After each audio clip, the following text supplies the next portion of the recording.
right, if this thing doesn't... Oh, wow. I really hope we weren't on the air talking about that. We were. I just pushed the button. No, your secrets are safe with us.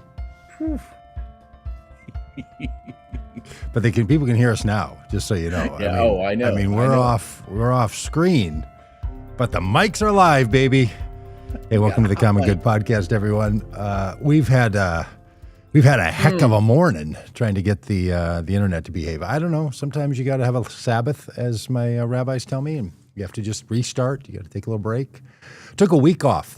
I'll tell you what, Rob. I don't know why it happens, but if I take a week off of the live stream and stuff, and I come back, it's like the technology is like a crabby puppy. Like, why did you leave me? What were you doing? Why did you never call? Why don't you call? It's unbelievable. But anyway, hey, we're back. Doug Badgett here, Minneapolis. It's like 5 degrees. And winter, hardy winter here. How are things squirreled away somewhere outside of Fayetteville, Arkansas, Rob? Yeah, we're mid 40s and really, really windy. Oh. Like uncomfortably windy. Like that windy that you're just like, ugh, I don't like this. Well, friends, we'd love to know where in the world you are in the chat and what the weather's like, especially those of you in like New York that got pummeled with snow. I mean, you received like Buffalo, New York level of snow. Yeah. And you're not ready for it. We know that. As you know, Doug, my son Calvin lives in New York City, and he's tall. I mean, not as tall as you, but by some standards, yes. I mean, by my standards, he's tall. Okay. He's not as tall as you, but he is taller than me. And he and his friends made a snowball that was taller than Calvin. Wow. And he posted a picture of him sitting on top of it. How did they rolled it? They rolled it. Yeah. Wow. And multiple people pushing on it and wonderful keeping it going. So, kids having fun in the snow. Good. Yes. Good. We still, look, democracy's iffy. The nation is maybe not going to survive the cancer of the Trump administration, but there's still life to be lived. So, people have to do all the things. Hey, were you referencing the Olympics, which ended? I tried to watch a little bit on an airplane Sunday night flying back, and I'm like, why is there this obscure, weird, like, I don't know, like a drama or an opera?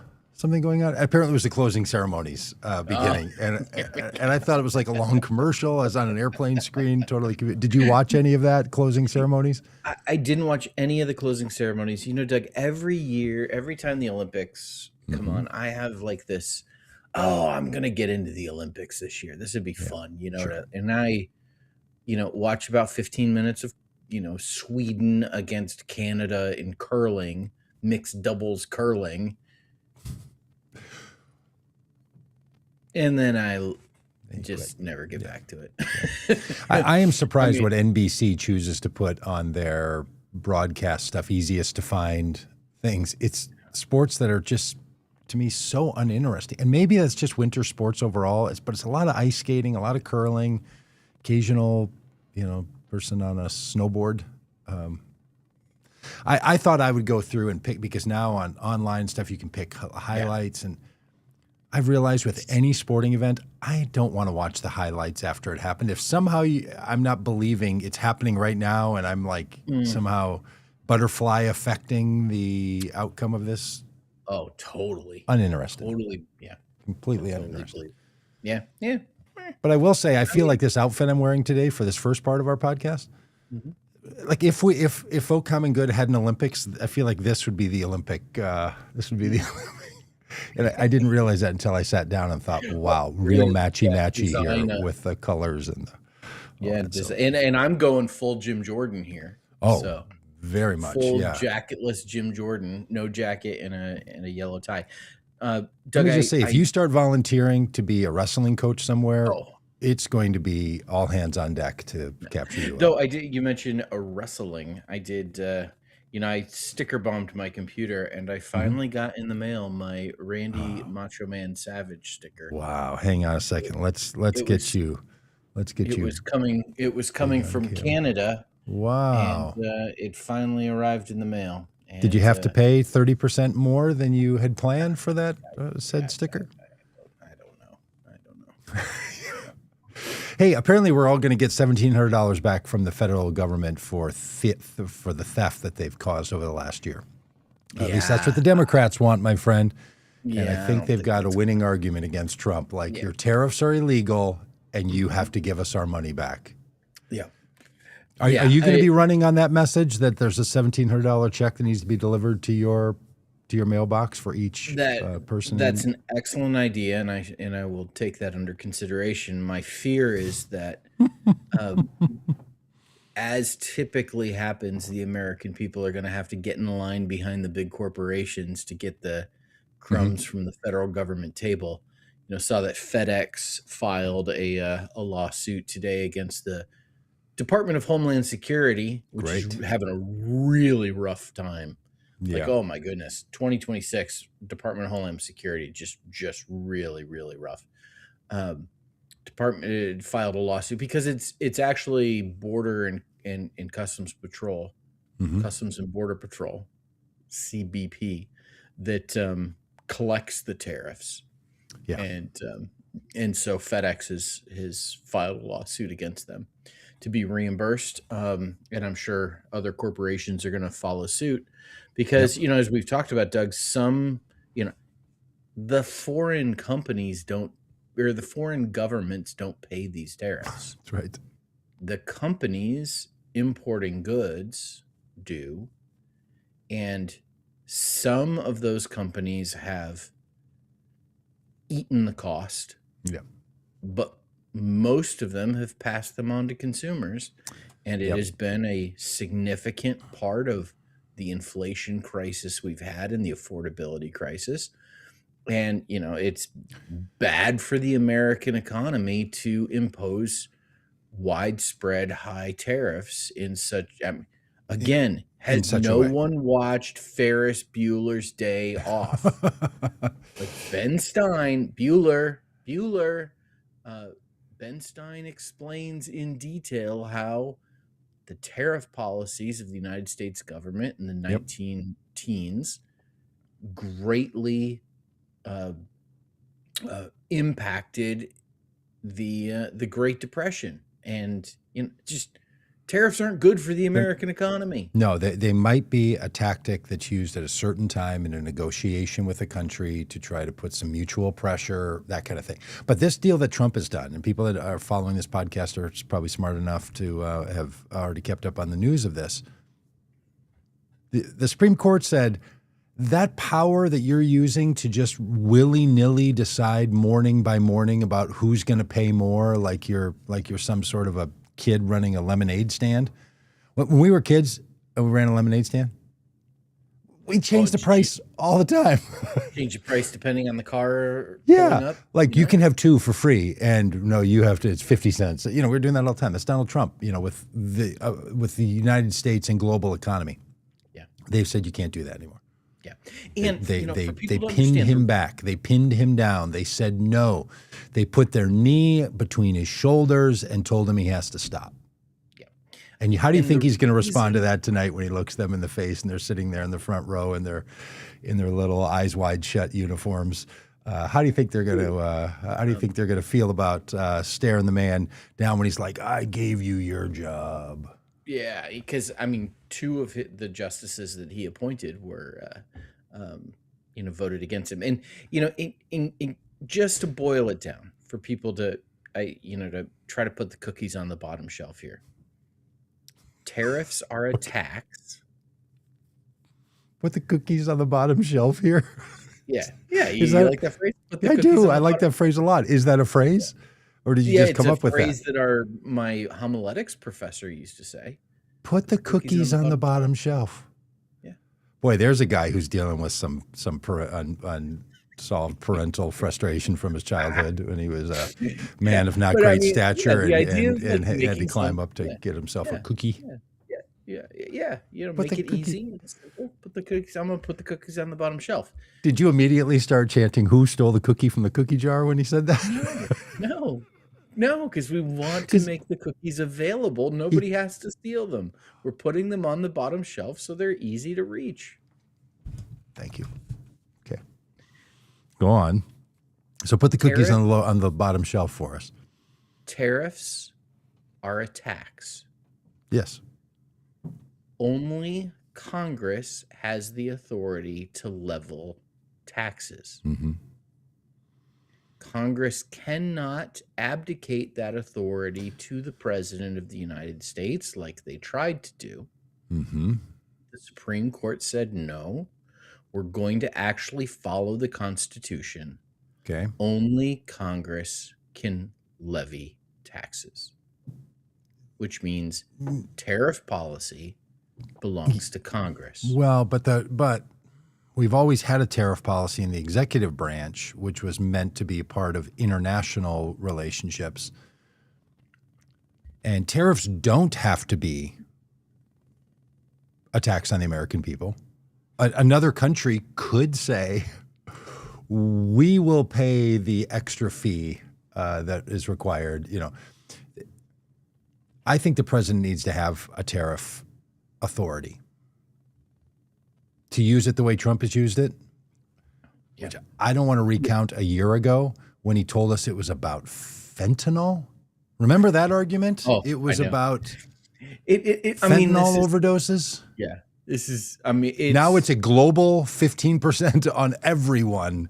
Yeah, and he's using. This time he's using another law from 1974, which grants the president the ability to impose tariffs, and it is a law.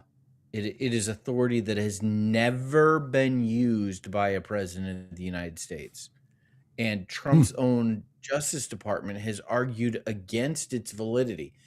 In their argument for why their tariff policy should stay in place, they've said, "Well, this is the only way we can do it because we can't do it that way."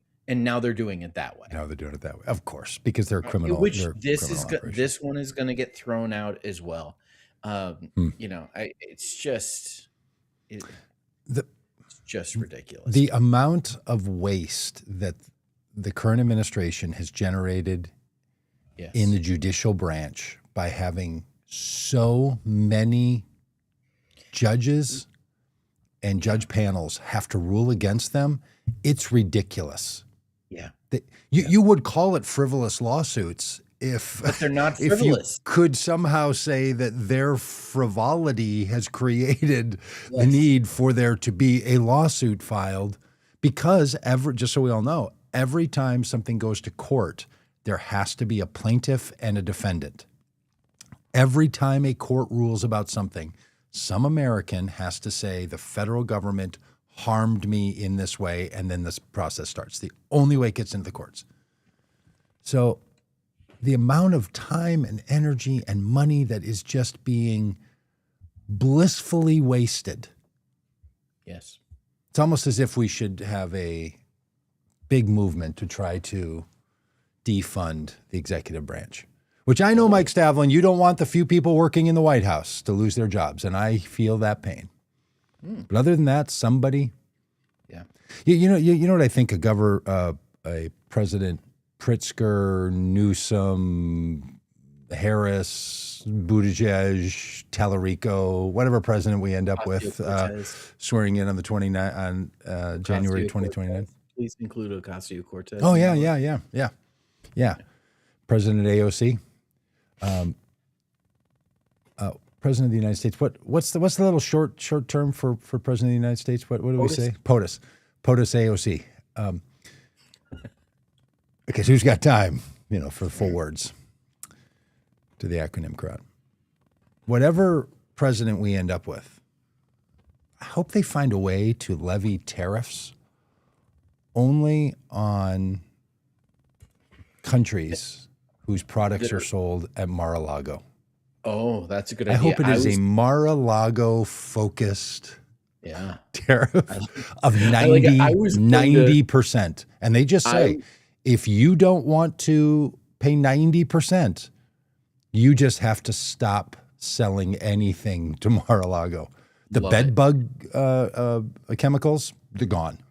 The crappy security cameras, gone. The pants box providers, gone. The gold leaf people, Yeah. gone. Hey, Or we finally got a comment here, and in the Jim, thank you. Jim, no one is more aware of our idiocy than us. So thank you for joining the crowd. argument. Thank you for joining the Is crowd. anybody arguing with you, Jim? Thanks, Jim.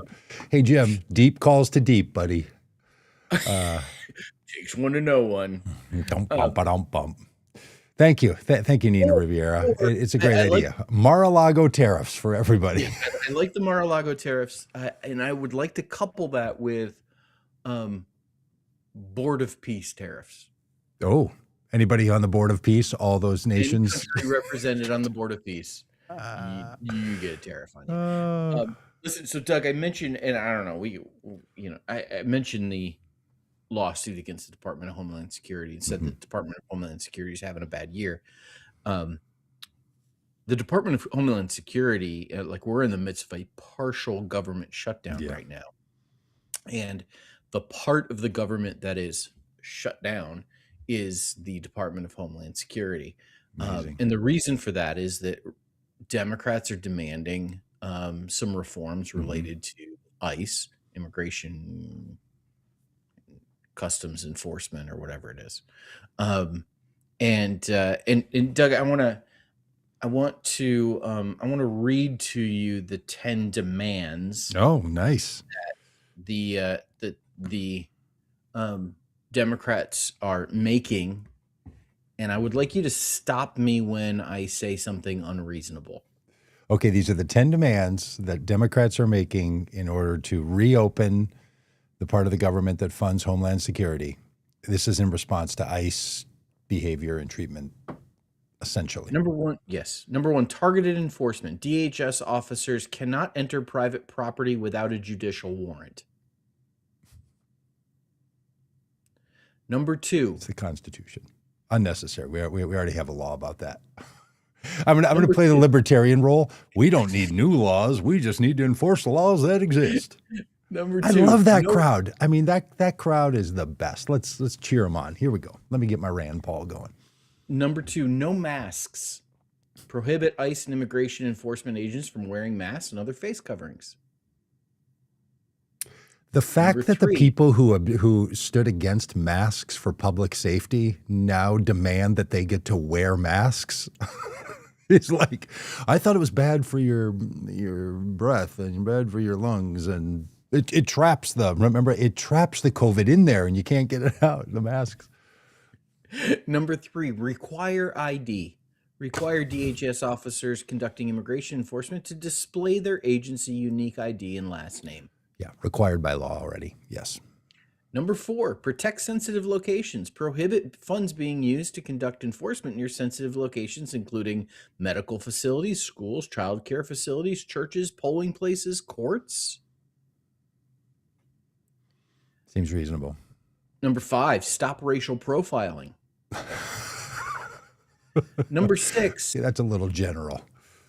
Well, prohibit DHS officers from conducting stops, questioning, or searches based on an individual's presence at certain locations, their job, their spoken language and accent, or their race or ethnicity. And by the way, both of those points were things that the Supreme Court said ICE could do unless Congress passes a law prohibiting them. Do you remember that ruling that they had? Yeah. Because so often the Supreme Court is saying, Congress, this is in your hands. If you don't want the administration to have this power, take it from them. They're taking it from them. Number 6, uphold use of force standards. Place into law a reasonable use of force policy, expand training, and require certification of officers. We need to deregulate ICE and let them do what they want. They know what's best for the American people, Rob. That's what everyone knows. 7, ensure state and local coordination and oversight. Preserve the ability of state and local jurisdictions to investigate and prosecute potential crimes and use of force incidents. Number 8, build safeguards into the system. Make clear that all buildings where people are detained must abide by the same basic detention standards that require immediate access to a person's attorney, blah, blah, blah. Number 9, body cameras for accountability, not tracking. Require use of body cameras when interacting with the public and mandate requirements. Number 10, no paramilitary police. Regulate and standardize the type of uniforms and equipment DHS officers employ. Doug, are any of these things unreasonable? Well, what's funny is they were all things that were in place on January 15th, 2025. Those were all expectations. They were either in protocol or assumed because it's already constitutional law. This is how criminal the Trump administration is. Everything that Democrats are now demanding are things that have been in law previously. Yeah. They're literally not asking for anything other than, can we go back and make Homeland Security great again? And if you're going to claim that ICE is a police force and they're going to wear the police, thing across their back, the patch across their back, at the very least, they can follow the basic protocols that police officers follow. Yeah, if you're going to have ICE displayed on your uniform, your name needs to be displayed on your uniform. You could make an argument, people do it all the time, that certain law enforcement need to be undercover and blah, blah, blah, blah. Yes. But when you're undercover, you're not like showing that you're law enforcement and not showing your face and not displaying your name. Yeah. Yep. And here's how absurd it is, Rob. I know we talked about this a couple weeks ago, but it's worth saying again on this point. A sheriff in Minneapolis, in Brooklyn Center, reached out to ICE, Department of Homeland Security, because his own deputies were being pulled over when off duty. Yeah. He said, what do we do about this? They said, you go to the website and file a complaint. Among the first questions on the website are the name and badge number of the officer who committed. And he said in a press conference, which people can watch, you can go to, you don't have the name and you don't have a badge number. And when I told them that, they said, that's not our decision. So the very thing that the system of Department of Homeland Security has as the remedy for bad behavior, they have also said, we can't have people know who these people are. If you're committing such heinous activities, you should not be, if you're not committing such heinous activities, why would you not be proud of your job? Why do you not back the blue? Why are you not a proud American law enforcement officer? Speaking of proud American law enforcement officers, did you see that Kash Patel flew himself on his government jet to the Olympics to be in the locker room and apparently on official duty consumed large amounts of alcohol and displayed that on the internet? I mean, just the fact the guy is chugging alcohol in a video while, according to him, he is doing official duties. That's why he is there. He said, I'm not there just to be a fan. I had official duties. Yeah. Why does the FBI director need to be in a locker room in Milan? Drinking with the boys, and then calling the president. Did you see the video of him calling the president and them all chatting on speakerphone? Yeah. And Trump made that joke about, I want you guys to come to the State of the Union because it's really going to be great, and you guys can all be there because he wants to brag about them winning a hockey game. Yeah. And he said, but we're going to have to invite the women's hockey team too. And they all laughed. Yes, and he did invite the women's hockey team, and they refused the invitation. They said, "Sorry, we're busy." Yeah. So Doug, let's makes me want to wear American women's hockey uniform around. Well, it's not called a uniform; it's called a sweater, isn't it? A hockey jersey. I think What? it's called a sweater. Oh, I thought you were suggesting because it was the women's hockey team, they called it a sweater. No, And just I'm in like, general. what on No. earth? All right, Wait, let's they call it a State of the Union. sweater in hockey? I'm pretty sure. Okay, we need our researchers. Let's get Jim Krause. Hey, Jim, I'm sure you're still listening because you can't help yourself. Hey, would you look that up for us? Is it called a Google that for us, Jim? sweater in hockey? Not a jersey, not a uniform. Pretty sure. I love that. Yeah, pretty sure. Okay. That's how the English refer to like zip ups. They call them a sweater. Yeah, and what we call sweaters, they call jumpers. Jumpers. Yeah. Okay. Here we go. State of the Union addresses tonight. Doug, are you going to watch? I'm not going to watch. This is I wish it was out of protest, but actually I have to do a Zoom call that I forgot I was doing, and then I have band practice, so I can't. There we go. All right. I'm on the Polymarket website where you can place bets on the State of the Union address. Okay. Yabbits would know. Yabbits, is it called a sweater? Yeah, but solve the sweater dilemma or hockey. Yeah, I mean, hockey Jim uniforms.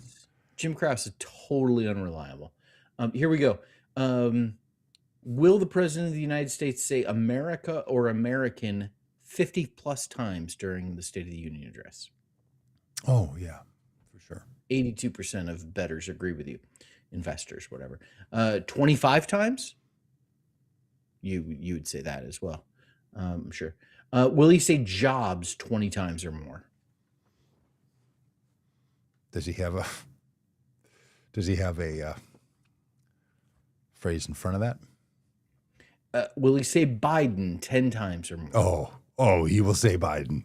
Only 36% of people are. Put your money down on that. Put your cryptocurrency bet down there. Get your Trump coin on that one.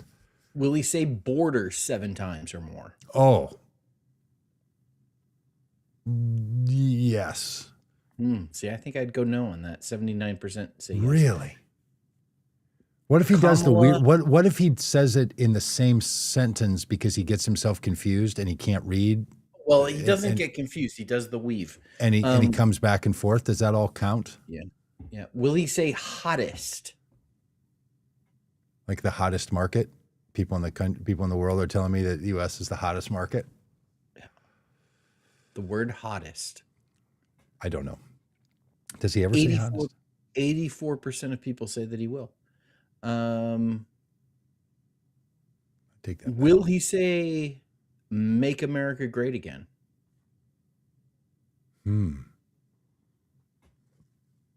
Even once? Yeah. It probably has to. He has a tick. He has a. Will he mention the gold card, the Trump card, the immigration scam that he's got?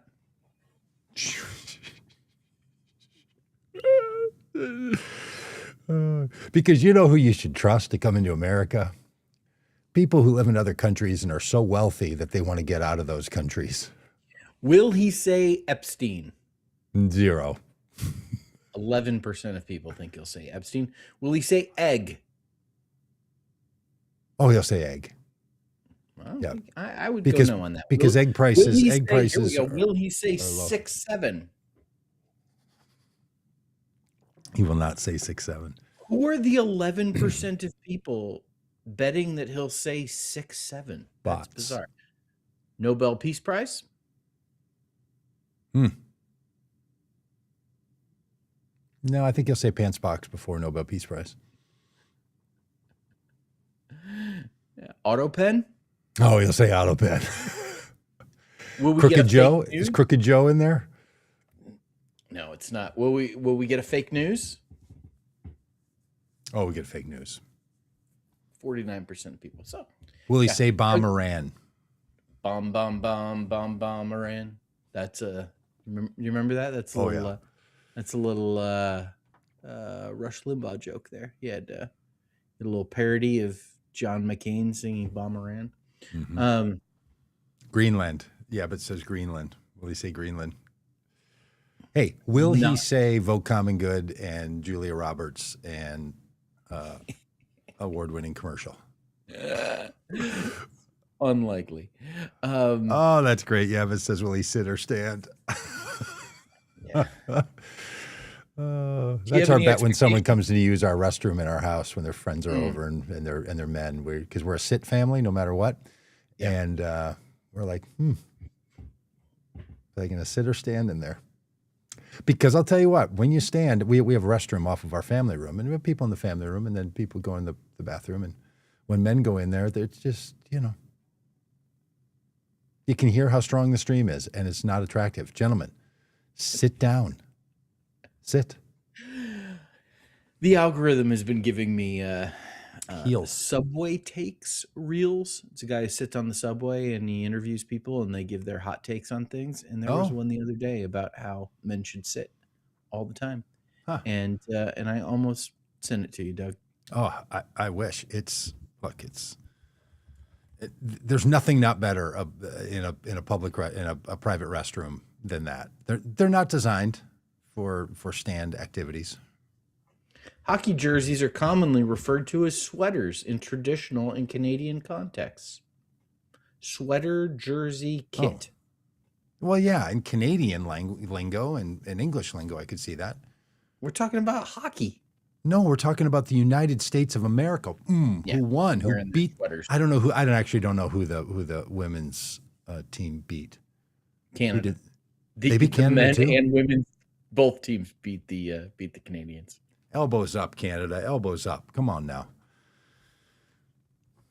Doug, I'm a Canadian citizen. Of course you are. Why don't you love America? Why do you people who want to run for office, you just can't show your true allegiance to this nation, Rob or IRC? Hey, listen. Here's what we need to have. We need to have a conversation. And you're not even an immigrant. Somehow, literally, you're a Canadian citizen. My grandfather was a Canadian citizen, and they now have passed a lost Canadians law. I see. It's all blood and soil up there, huh? It makes me a Canadian citizen. That's right. You know what makes us great here? We don't do that. Anyone can be an American. Doug, we need to have a conversation about better Minneapolis tribute song. Streets of Minneapolis by Bruce Springsteen, or American Obituary by U2. Well, I am just not a sound of U2's fan. I just don't like the sound of their music. Occasionally something slips by and it's like, that's pretty good. But on a whole, and that song, I've listened to it half a dozen times trying. I don't think it makes any sense. It's not very good. It's like two songs clammed together. It sounds like U2. Ugh. Look at that look on my face. Look at that. Ugh. I didn't even know I could make that look. Do I make that face a lot? I don't remember looking at a screen and knowing it. I don't think so. I don't think you make that face a lot. It's reserved. It's reserved for Crybaby. What's their album, Crybabies? But how did you like it? Because I know you're a big U2 fan. You understand their music. You like it. Yeah. So they released a whole EP that I think 5 or 6 songs on Ash Wednesday called Days of Ash. Nice title. Enjoy. How much can you enjoy? I like it. I think lyrically it's more interesting and engaging than Streets of Minneapolis is. There are other songs on the EP that I think I like a little more. But generally, like if you're into U2, like it's like, okay, this is right in the sweet spot. Yeah, I'm glad they did it. I'm glad. I hope all the song went to number artists 1 do. in the country, which is great. That's great. Because as many people who are thinking about what's happening in the country and yes, contemplating, and really great song. I don't know, you probably haven't listened to the whole thing. Really great song about the war in Ukraine as well. At the end of the EP, that's really fantastic. I'd like to hear that. No, I didn't know there was an EP.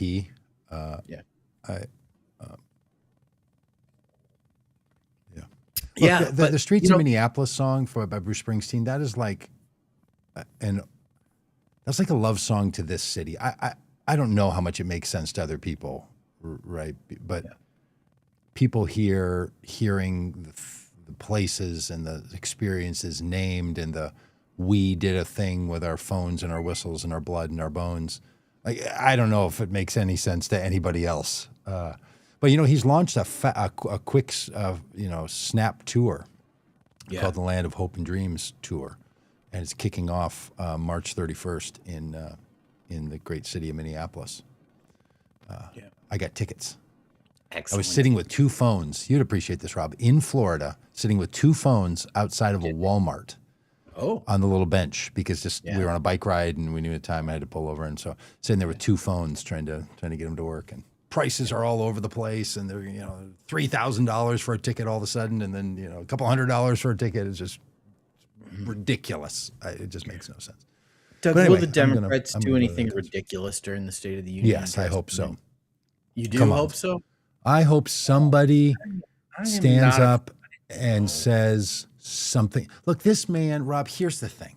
The decorum of the presidency has been soiled by Donald Trump.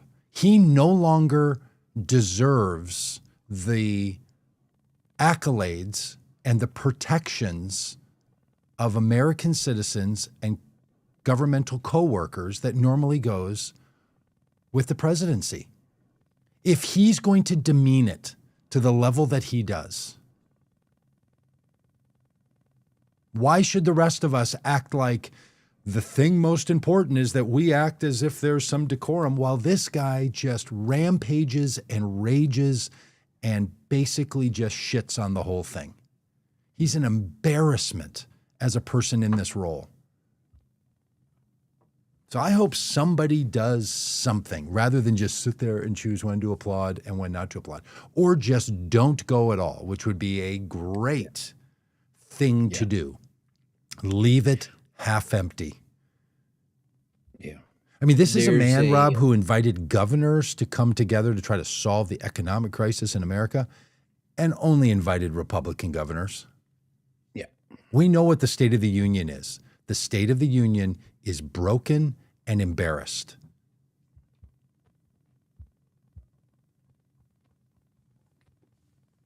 I hope they do something. Because for the love, if a Democrat doesn't find a moment to do or say something, wear something, stand up, get up and walk out, kneel down, sneeze repeatedly. Oh. I think a series of sneezes every time the man says something ridiculous and untrue, that people just start sneezing and coughing, that would be great. I mean, they would be fake sneezes though, because you can't sneeze on command. I don't know about a sneeze, a sneeze action. What's wrong with a fake sneeze? the point is, Doug, when they say that it's acting. When you sneeze, the particles from your sneeze can travel 12 feet. I've heard that at some high rate. Yeah. I think you can sneeze in a cloth. You can sneeze in a hanky. Yeah. What do you guys call it? What do you call it where you're from? If you don't call it, I'm sure you don't call it a hanky if you're calling a jersey a sweater. They can sneeze all the time. You could just, I don't know. All I'm saying is, look, here's the thing that's frustrating to me about this period in time. Mm-hmm. Name the Democrat who is face forward to the American people calling out this president's behavior. Hardly a one. You get an occasional something. And does the non-political American people know anybody other than comedians and actors and people for whom it's technically not their business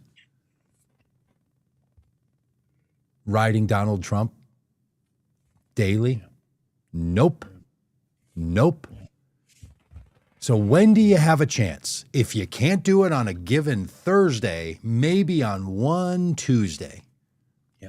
when a man's going to stand up and bloviate nonsense for an hour and a half, it's going to be so bad. And look, if they start jeering him like people did to Biden, like people did to Obama, he will not be able to control himself. And people should see what all of us know Donald Trump does in private. They should see it in public.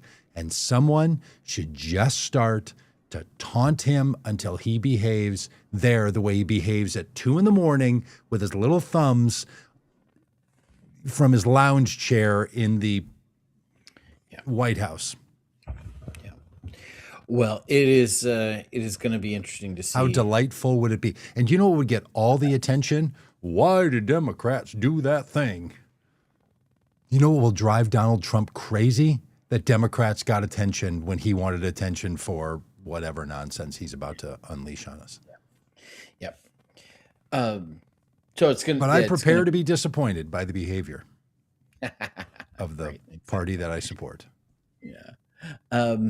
Doug, by the time we do this podcast again next week, I will have voted for myself. Congratulations. In the primary that you don't have an opponent? Yeah, I am listed in the unopposed candidates, and but I will vote for all of the unopposed candidates. Rob Ryersey's Russian election Right. ballot. That's right. That's right. Hey, listen, I have to run, but I want to. Democrats should invite Marjorie Taylor Greene to come to the. Yeah, that's a great idea.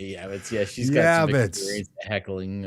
A state. Wow, what if she was sitting up in the balcony? Maybe, and she does it. She starts saying Epstein. Or what did she yell? What did she yell at the other the presidents of the other party? What did her and Lauren Boebert yell?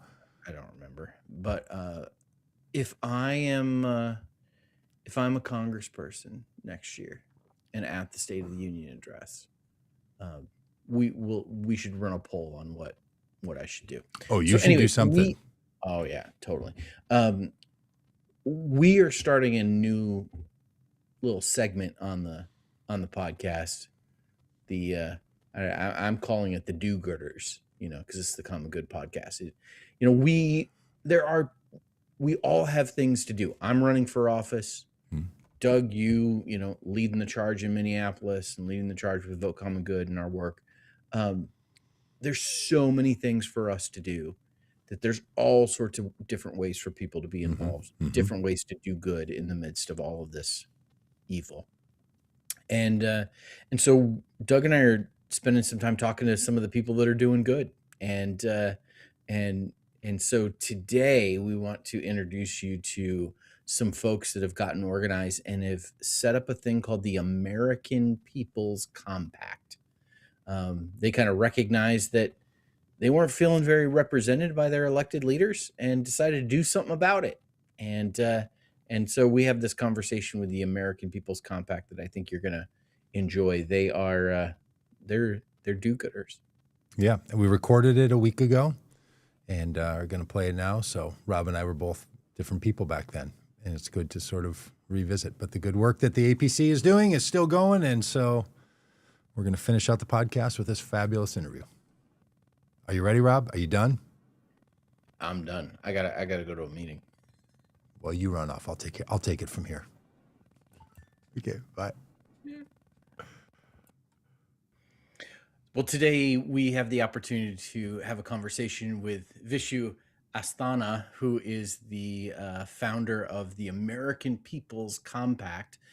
As we talk about people doing good in the world, and there's all sorts of different ways that people are plugged in, getting involved, getting activated. And when we found out about the American People's Compact, we just thought that, man, this is really a great thing that's happening that we wanted to highlight and encourage everybody to know about and to get connected with.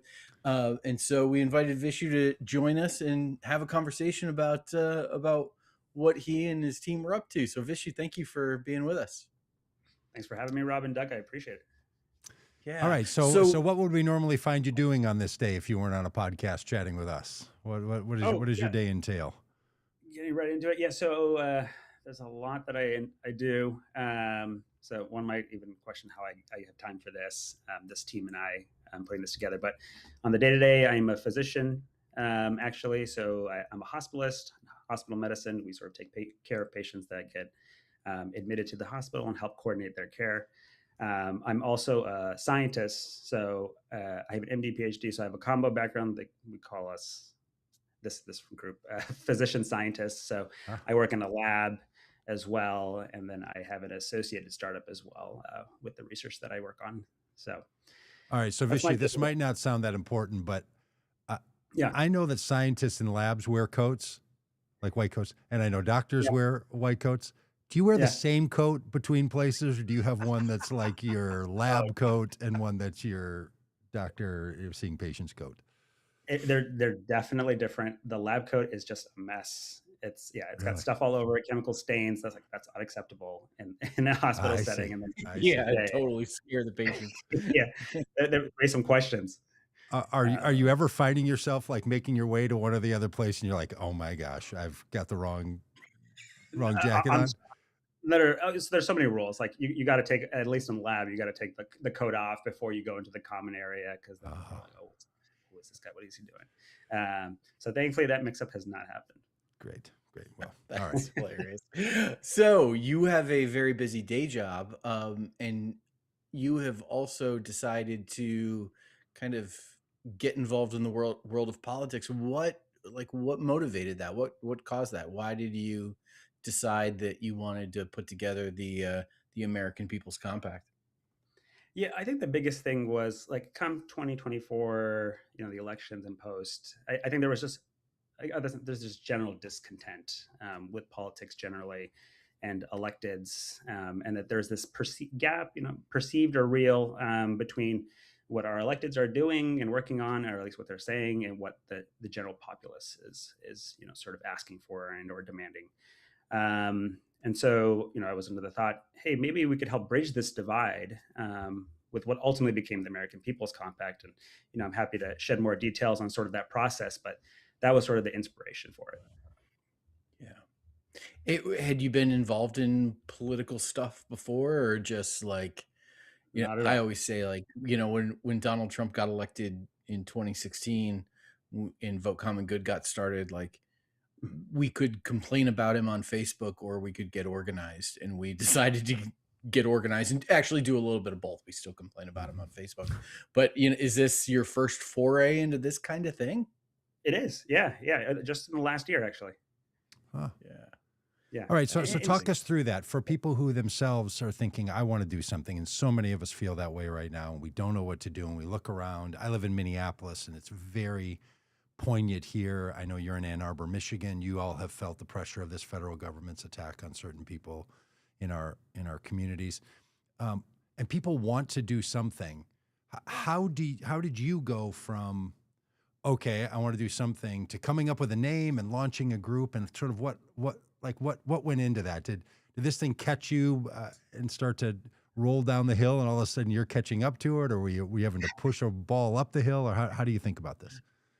Yeah, I think prior to 2024 and my foray into this sort of space, there was just so much, I was doing so much complaining, and it just wasn't productive. And it was just, stress, and I didn't feel like I was helping myself in this. And so, I decided to take a more active role. And it's been so therapeutic. It's been so stress relieving to just be involved and, trying to do my part to help. And that's what I would encourage anyone that's listening. Just, you don't have to be a sideline player in this. I think the U.S. democracy, everyone and anyone can be involved, and you should either start something of your own. You have an idea. I think everyone does. They just sometimes sit on it, or get involved with another org like Vote Common Good. Yeah. So tell us about what your idea was and how you came up with it. Yeah.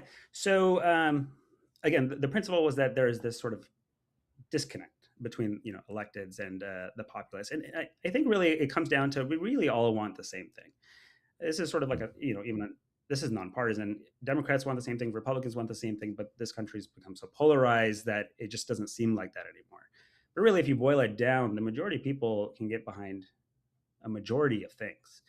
And so that's sorry, I didn't mention this before, but the second sort of inspiration for this, and the process sort of was, I have a little bit of like a tech background, software stuff like that, that stems from my research. And so what I ended up, in our group, I can't take credit, this is a group of us actually, ended up doing is we, as a first pass, we collated a ton of survey data, national survey data over the last few years, to get a sense of what were the top sort of priorities on American minds. So this wasn't like personally created, and we tried to remain as objective in this process and not bias it. We just used a lot of data. So we collated this data, and we ultimately found 16 items, and those are the 16 items reflected in the American People's Compact. And we organized them sort of by popularity. And then after that, after we organized the 16 items, for the solutions for each said item, We've got we the new actually boss went was to a tube amp expert expander opinion. core So, on the bench today. you know, This sites like is a Pew and streamlined Brennan, version of their and, flagship was a sometimes tube if amp another state has been expander, which I've successfully featured on the doing channel this, before. we look to them, Essentially, or for you've got example, a another country. reactive load. We collated that information to sort of serve as a guidepost for America and for electeds. So now we have something on our hands, this product, and we were wondering, you know, is this actually something that's meaningful? Is it helpful? Like, what was the point? And so we ended up testing it nationally on 9,000 Americans about a few months ago, just to get a sense, like, hey, is this really connecting with people? Is this really what the people want? And we were really impressed. I was very unsure, but just at a high level, the results were that 8 in 10 Americans were behind the compact. It didn't matter if you were Democrat, Republican. It didn't matter what demographic you were, race, age. They were with it, and I think that, you know, gets behind the point that really we all want the same thing. And then the kicker to this was that we asked this question in the polling, which was, if a candidate or a party were to adopt this platform, and, you know, specifically the items in this platform, you know, what would your approval rating be or change for that said party or candidate? And just for some perspective, you know, because people are very entrenched in their, you know, party beliefs generally.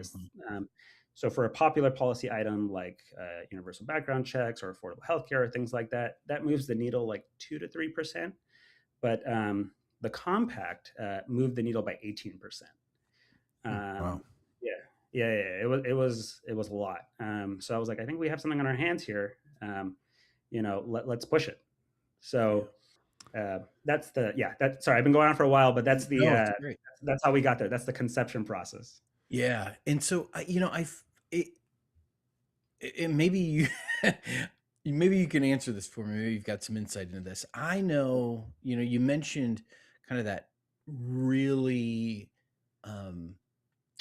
gravitational pull that party identity tends to have on people when they vote. So I live in the state of Arkansas, which is really interesting because we here in Arkansas have overwhelmingly voted on election resolutions to raise the minimum wage or allow for medical marijuana. And at the very same time, like 60+% of voters, you know, I mean, landslide kind of levels. And at the very same time, we have sent people to Washington, D.C. or to Little Rock who absolutely oppose those very things that, you know, so there's an interesting, when the policy gets pulled away from the person, the policy passes and gets voted in. And so do people who oppose that policy. And it's like this weird kind of cognitive dissonance that happens with people. And I'm curious if you've seen that and any sense of how to disrupt that. Oh, 100%. Yeah, I agree with you. And I think probably you're really hitting the nail on the head, because subconsciously I was thinking about that as well. Just like this disconnect. And I think it has to do with party loyalty, really, and branding and messaging that really clouds the picture. When really, again, the idea is the same. We really want all the same thing, and that's reflected in these referendums, for example, that you mentioned in Arkansas and across the country. I'm by no means a social psychologist, but I think that's partially why this is doing so well. It just really helps disentangle it, and our hope now is to sort of bring it back together.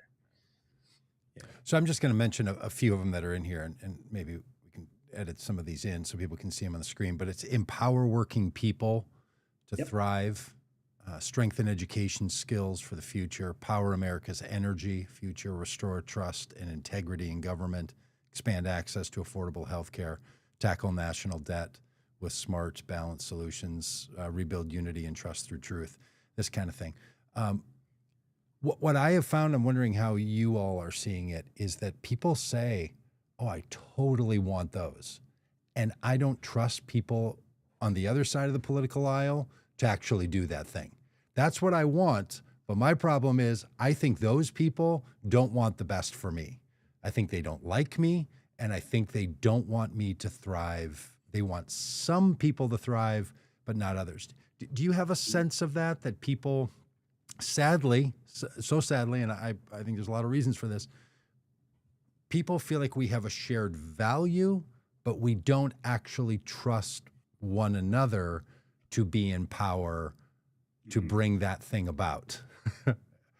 Yeah. No, that's a great point. Yeah, I think there's at this time in American history, and then I mean this is not new, going back to the Civil War, et cetera. There's a considerable amount of distrust, I think, for the other side that stems from the political polarization. And so, yeah, we tried to make the language, at least, as broad as possible so that it really couldn't be misinterpreted like, oh, no, this is really to help us all and not just one group or the other. That was the design, at least. But no, I see what you're saying. And I think that's definitely a problem that we're going to encounter as we try to push this forward, just that suspicion. Yeah, because one of the things we've found in polling that we've done in many of our conversations and anecdotal experiences is that people will say things like, I don't think X candidate likes me, or wants the best for me, or people like me are not top of mind for that political party. So as much as we all want to have the sense that there's some common values, it feels to a lot of people like the political system is set up to benefit some people more than others. Now I attach this very specifically to the fact that I think Republicans actually don't want all Americans to thrive. They don't. I mean, I'm listening to things coming out of the Trump administration and out of Republicans that are like, oh, no, they think some people shouldn't even be in this country. They think some people aren't even real Americans. They think the promises don't even apply to everybody. And I know that Republicans that I know and love and care about think that about me because I tend to associate with Democrats and consider myself Democrat. So we have this sense of common purpose and high level of distrust if somebody is wielding political power. How does the American People's Compact respond when people feel that way? Yeah. So maybe it'd be helpful at this time to sort of talk about what like our strategy is now. Right. So now so we did this polling and we found that it was incredibly successful. And so what we've been doing now sort of is a three-pronged approach, and they all center around outreach. So one is getting this into the hands of as many Americans as possible. Right now we have a pretty good presence in Michigan, but this is a national endeavor. So trying to get it into as many people's hands, before 2026 and 2028. And so that's one. And then two is partnering with orgs. So orgs in this space to sort of bring validity to set, certain items and also to distribute amongst their members. And then the last and probably the most important is getting this into the hands of candidates and electeds. It doesn't matter where they sit on the aisle. This is actually our effort is actually to reach out to both and get this into their hands and say, hey, these are the 16 items. We're not changing this. This is the language. The goal is the same. The policy solution that's proposed in there is more of a guidepost, but really if you're interested in being associated with it, like you have to take this pledge essentially that says, hey, I'm going to put a good faith effort to try to advance these policies forward. And so, the items, at least, you really can't pick and choose for a given person. Like it's, collective bargaining rights, for example, is in there for empowering working people. And like, you can't pick and choose that for someone. So I think if, a Republican candidate got behind that, then they're representing everyone, Democrats included. Mm-hmm. Yeah. So if someone, wants to find out more, wants to read the items in the compact, where can they do that? And then what, and they say, yeah, this really resonates with me. This is the kind of thing I'd want to be behind. Like, what do they do next? Yeah, that's a great question, honestly. So there's a big thing. So we have a website. It's americanpeoplescompact.org. So that's the first place to go if you'd like more information. And then the second is that, or there's three aspects, I guess. Second, of course, we're always looking for volunteers to help spread the word, get this out there, get this to as many people and candidates, electeds as possible. And then the third is, why am I blanking on the third right now? Yeah. We'll just go with the two for right now. Okay. Yeah. No problem. Yeah, it'll likely come to you. So how is it generally going? Like, do you feel like you've said, okay, you want individuals to know about it and to believe in it. You want organizations to help spread the word, which we're glad to do. And you want electeds. Where's most of the energy, and where do you feel like the need to build some extra capacity and support is most necessary? It's across all three. And that reminds me, actually, the third item, thank you, Doug, for that, is alerting your elected officials about the American People's Compact. So that helps helps electeds and candidates know, like, hey, this is a priority for my constituents. Like, I should look into this. But to answer your question, Doug, it's been going really well. I'm surprised, honestly. I thought we would get a lot of pushback about this. Sort of like, oh, what do you know? Or, hey, we're already doing this. Or, maybe more establishment or corporate getting involved. But really, we haven't been getting any pushback. I was very impressed, and adoption is going quite well amongst the citizenry, orgs as well, and then candidates. At least the ones we can reach, they're very supportive, and very often it aligns really nicely with their sort of platform. Granted, politicians typically run on 3 to 4 items because 16 is too many, but on the whole, they try to stress the 4. Rob probably knows this. Yes. But we got, if you ever need to like reference the larger platform, you can go to the American People's Compact and say, oh, hey, these are all the things. Is the thing really important to me in there? It is.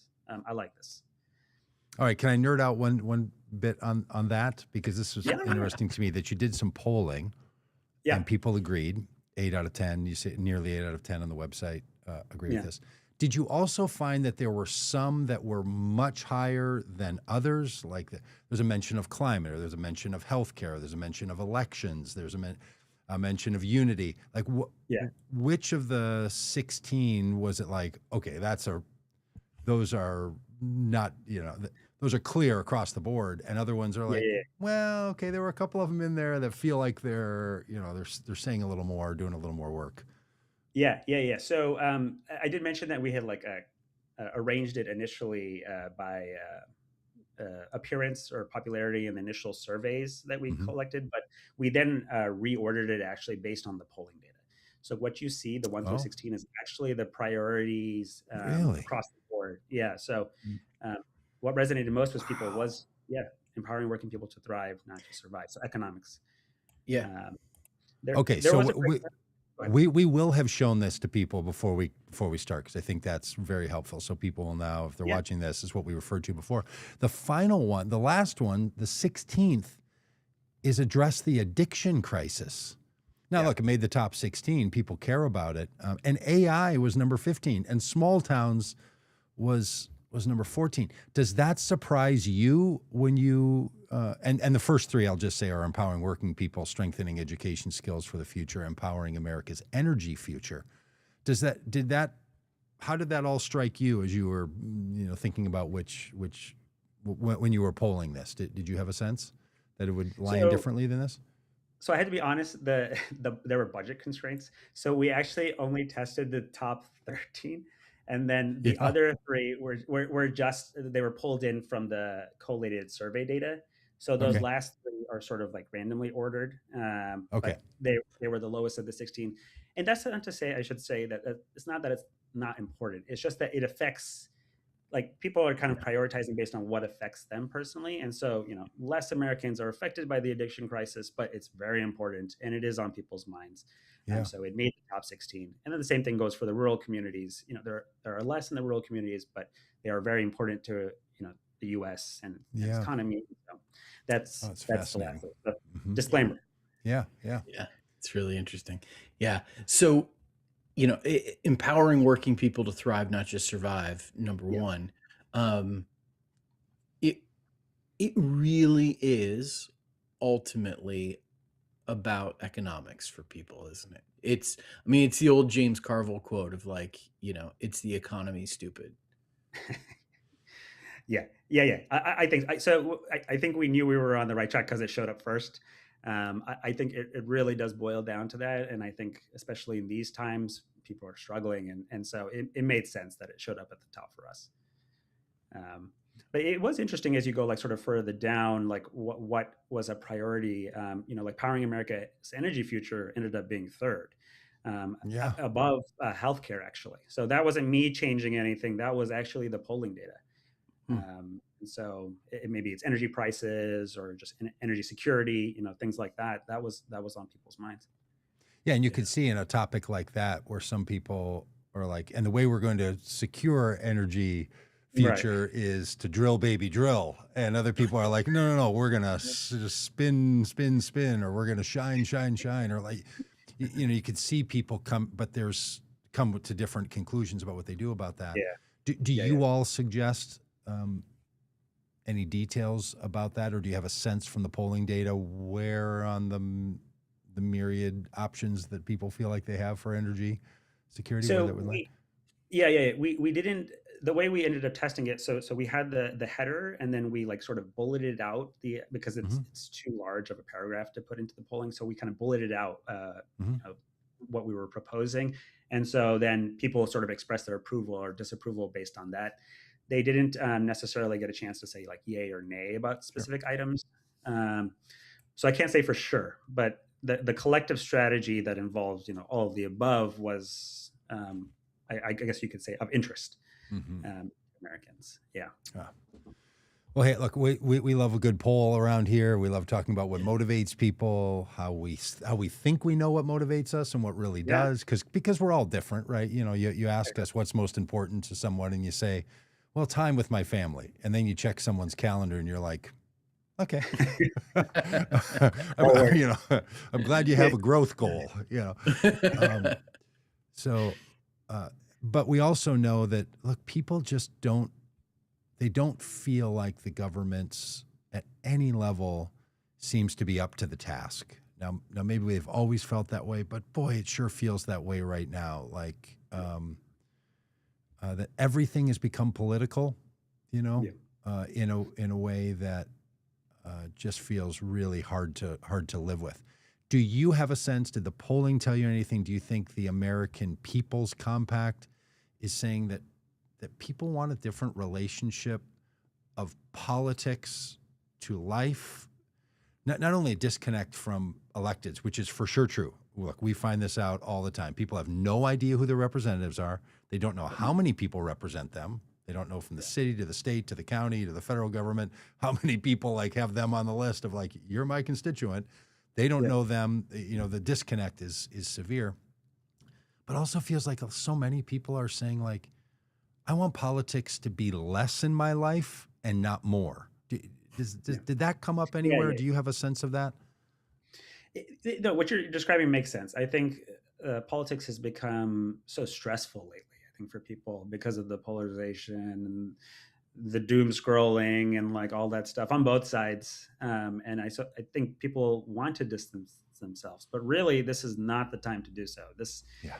we really need to engage people and give them hope and give them something to, get behind so that they can get more involved in the process and we can, move forward with sort of a unifying platform that we can all agree on that helps bridge this disconnect like you were talking about. And that's why we think that sort of the American People's Compact kind of helps with that. All right. I know we should go. Rob knows how this goes though when I get chatting.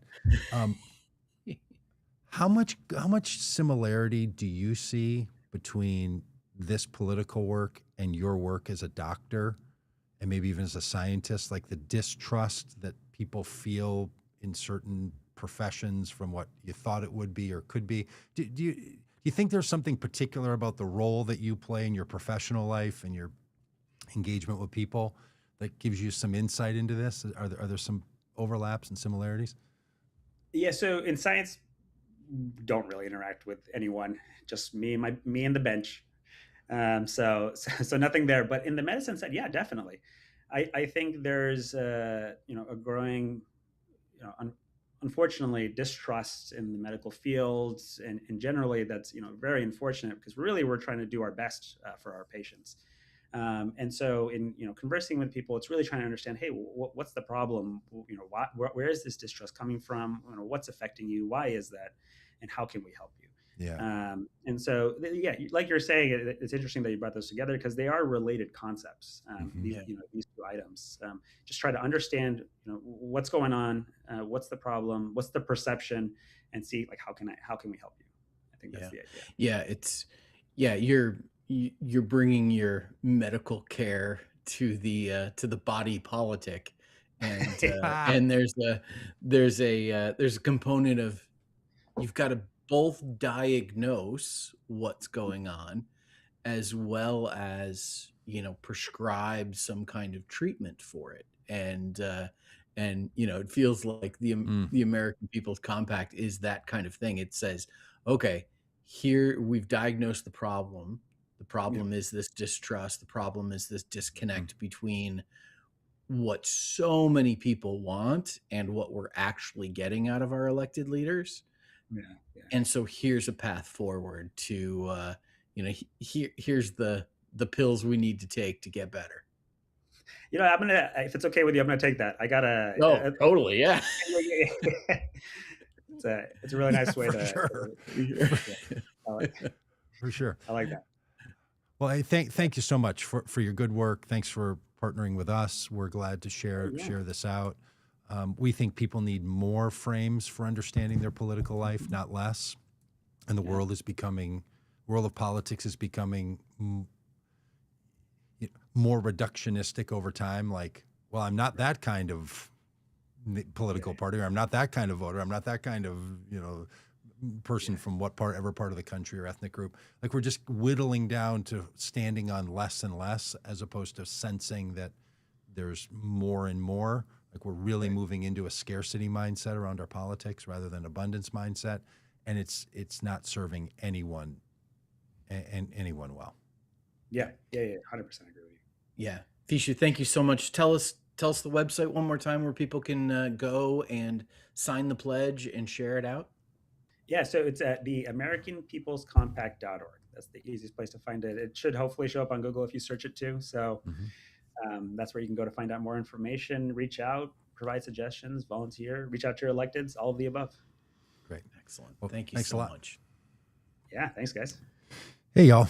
Thanks for sticking around. If you're around all this time, you're a super listener. You're a super watcher. We appreciate you a lot. Thanks for being a part of the Vote Common Good world. And we'll talk to you next week. Keep up on all the things that we do. And if you're not already connected over at votecommongood.com, do so.